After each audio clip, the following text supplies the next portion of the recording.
வணக்கம், நான் கீதாஞ்சலி செந்தில். நாம் இப்போது போன்லெஸ் சிக்கன் வறுவல் வந்து பண்ண போகிறோம்.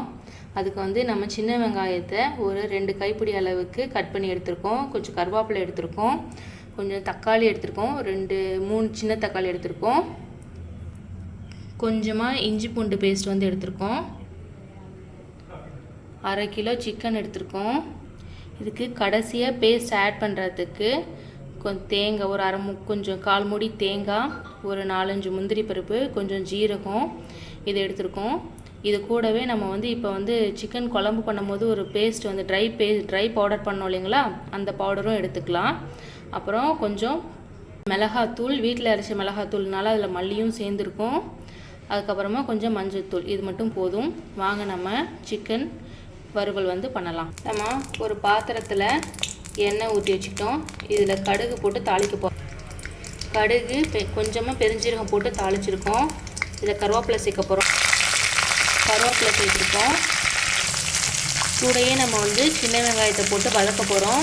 வெங்காயம் போட்டோன்னா கொஞ்சம் உப்பு போட்டோம்னா வெங்காயம் சீக்கிரமாக வந்து வெந்துடும். கல்லுப்பு சேர்த்துக்கோங்க, ரொம்ப நல்லது. வெங்காயம் இந்த மாதிரி வதங்கினதுக்கப்புறமா இது கூட நம்ம வந்து தக்காளி சேர்த்துக்க போகிறோம். தக்காளி சேர்த்ததுக்கப்புறமா கொஞ்சம் மூடி போட்டு வேக வைங்க, அப்போ தான் தக்காளி நல்லா வதங்கும். தக்காளி இன்னும் கூட நல்லா வதங்கணும். இந்த மாதிரி நல்லா வதங்கினதுக்கப்புறமா இதில் நம்ம இஞ்சி பூண்டு பேஸ்ட்டை சேர்க்க போகிறோம். பாருங்கள், இஞ்சி பூண்டு பேஸ்ட் வந்து சேர்த்தாச்சு. இதை நல்லா வதக்கிக்கணும். கொஞ்சமாக நம்ம வந்து இஞ்சி பூண்டு பேஸ்ட் போட்டதுக்கப்புறமா இது கூட நம்ம வந்து ஒரு 1/2 ஸ்பூன் மஞ்சள் தூள் சேர்த்துக்கிறோம். அப்புறமா குழந்தைங்க சாப்பிட்றதுனால நான் கம்மியாக மிளகாத்தூள் சேர்த்துக்கிறேன். ஒரு ஸ்பூன் வந்து மிளகாத்தூள் வந்து சேர்த்துக்கிறோம். சேர்த்துட்டு இது கூட நம்ம தனியாத்தூளும் சேர்த்துக்க போகிறோம். ஏன்னா இது தனி மிளகாத்தூள், அதனால் 1 ஸ்பூன் தனியாத்தூளும் சேர்த்துக்காங்க. நம்ம 1 ஸ்பூன் மிளகாத்தூள் சேர்த்துருக்கோம், அதனால் 1 ஸ்பூன் தனியாத்தூள் வந்து ஆட் பண்ணிக்கிறோம். இதை நல்லா சேர்த்து வதக்கணும், சுருளை வதங்கணும். இந்த ஸ்டேஜில் நம்ம கழுவி வச்ச சிக்கனை இது கூட சேர்த்து வதக்க போகிறோம். இதில் நம்ம வந்து மஞ்சத்தூள் உப்பு கலந்து கழுவி வச்சுருக்கோம்.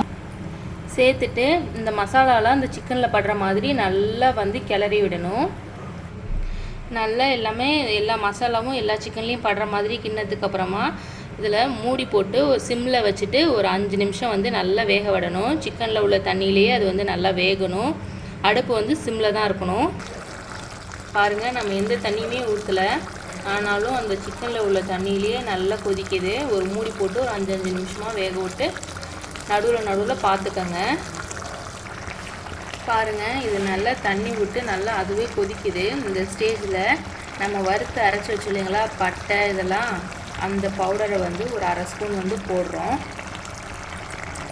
இந்த ஸ்டேஜ்லேயே நீங்கள் வந்து உப்பு செக் பண்ணிக்கோங்க. உப்பு பத்தலைன்னா ஆட் பண்ணிக்கோங்க. அப்போ தான் அது வந்து உப்பு வந்து சிக்கனுக்குள்ளேயும் நல்லா போய் நல்லா வேகும். சிக்கனும் நல்ல உப்பு கரெக்டாக இருக்கும். அப்புறம் நம்ம அந்த தேங்காய், முந்திரி பருப்பு, அப்புறமா வந்து கொஞ்சம் ஜீரகம் போட்டு அரைச்சி அந்த ஃபைன் பேஸ்ட்டாக அரைச்சிருக்கிறத கடைசியாக ஊற்றிட்டு ஒரு கொதி வெந்தோடனே கருவேப்பிலை கடைசியாக தூக்கிட்டு இறக்கிடலாம். கடைசியாக கருவேப்பிலை தூவினோன்னா நல்லா வாசமாக இருக்கும், டேஸ்ட் ரொம்ப நல்லாயிருக்கும். பாருங்கள், இப்போ இந்த ஸ்டேஜில் சிக்கன் எல்லாம் வெந்துருச்சு. உப்பு நம்ம செக் பண்ணியாச்சு. இந்த ஸ்டேஜில் உப்பு கொஞ்சம் தூக்கலாக இருக்கணும், அப்போ தான் வந்து நம்ம தேங்காய் ஊற்றும் போது கரெக்டாக வந்துடும். இப்போ நம்ம இது கூட தேங்காவை வந்து சேர்க்க போகிறோம்.